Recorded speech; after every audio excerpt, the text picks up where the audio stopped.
तो आज के अगर उत्तर प्रदेश के चुनाव की हम बात करें तो केशव प्रसाद मौर्य की, जैसे मैंने कहा, जिम्मेदारी बड़ी है, तो साथ साथ केशव प्रसाद मौर्य की चुनौती भी बड़ी है, क्योंकि पूरी पार्टी, भारतीय जनता पार्टी, इस तरह के नेताओं की तरफ देख रही है। 2017 की तस्वीर बिल्कुल अलग थी, 2022 की तस्वीर बिल्कुल अलग है। अगर मौजूदा चुनाव का हम जिक्र करें केशव मौर्य के हिसाब से, तो तुरंत जिक्र सामने आता है एक और बड़े मौर्य नेता का, स्वामी प्रसाद मौर्य का, क्योंकि वो चुनाव से ठीक पहले बीजेपी का साथ छोड़कर समाजवादी पार्टी में चले गए और सीधे तौर पर चुनौती इन चुनाव को लेकर बढ़ गई केशव प्रसाद मौर्य के लिए, स्वामी प्रसाद मौर्य के जाने की वजह से। हाल के सी वोटर के लगातार चल रहे सर्वे में स्वामी प्रसाद मौर्य के अखिलेश यादव के साथ जाने पर सवाल पूछा गया कि मौर्य का बड़ा नेता कौन है, केशव मौर्य या स्वामी प्रसाद मौर्य? तो जवाब मिला केशव प्रसाद मौर्य। तो जैसा मैंने पहले कहा कि ये इन चुनाव में केशव प्रसाद मौर्य की चुनौती भी है और बड़ी जिम्मेदारी भी है बीजेपी को बड़ी जीत दिलाने की इन चुनावों में। मैं केशव प्रसाद मौर्य। 2017 की तस्वीर बिल्कुल अलग थी। 300 से ज्यादा सीटों की ऐतिहासिक जीत प्रधानमंत्री नरेंद्र मोदी के चेहरे पर मिली थी और छोटी पार्टियों के साथ गठबंधन की रणनीति को खूब सफलता मिली। लेकिन अगर वापस सी वोटर के संकेतों का हम जिक्र करें तो बीजेपी की सरकार के 5 सालों के हिसाब किताब में वो करीबन 100 सीटें नीचे आ सकती है। यानी योगी आदित्यनाथ से लेकर केशव मौर्य तक हर सरकार के बड़े चेहरे की जवाबदेही और बढ़ जाती है।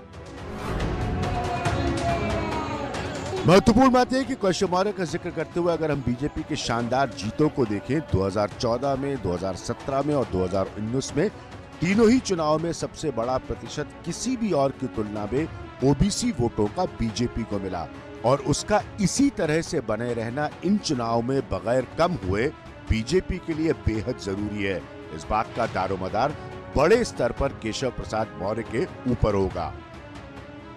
बीएचपी से लेकर बीजेपी तक के सफर में इन चुनाव में केशव मौर्य को पिछड़ों की अगुवाई के साथ अपनी पुरानी बीजेपी वाले हिंदुत्व की छवि दोनों के इम्तिहानों से गुजरना होगा।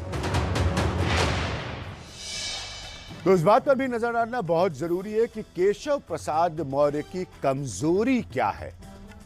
पहला पॉइंट मेरे हिसाब से जो केशव प्रसाद मौर्य की कमजोरी का है वो ये कि 8 अप्रैल 2016 को बीजेपी प्रदेश अध्यक्ष बने और 2017 में उनके रहते बीजेपी को ऐतिहासिक जीत मिली, लेकिन सीएम का पद उनको नहीं मिला, सिर्फ दावेदार वो रहे। दूसरा पॉइंट मेरे हिसाब से ये है कि सीएम योगी के साथ टकराव की खबरें उनको लेकर लगातार आती रही। तीसरा पॉइंट मेरा ये है कि कई आपराधिक मामले दर्ज हैं जिसे विपक्ष बार बार उनके खिलाफ उठाता है। और चौथा पॉइंट ये कि अपनी सरकार में और प्रभावशाली और इफेक्टिव तरीके से काम करने की जो उम्मीद थी वो शायद नहीं पूरी हो पाई। ये मेरे पॉइंट्स है केशव प्रसाद मौर्य की कमजोरी के। केशव जी, ये सारी बातें सही हैं, लेकिन आप मुझे बताइए कि महंगाई, सरसों के तेल के दाम, बेरोजगारी, ये नकारात्मक विषय नहीं है आपके लिए, आप लोगों के लिए? आप चाहते हैं लोग इसे भूल जाएं, टोटली नजरअंदाज कर दें इन चुनाव में?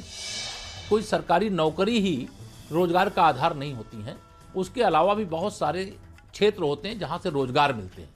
हमने प्रदेश के अंदर 43 लाख प्रधानमंत्री आवास योजना के अंतर्गत आवास बनाए। अब उस चयन को आप शुरू करेंगे तो आपको ध्यान में आएगा कि मिट्टी से लेकर के, गिट्टी से लेकर के, ईंट से लेकर के, पत्थर से लेकर के, सीमेंट से लेकर के, सरिया से लेकर के, क्या क्या उसके अंदर व्यापार जुड़ता है।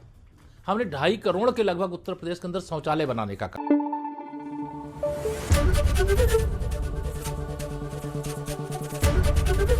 एबीपी न्यूज आपको रखे आगे।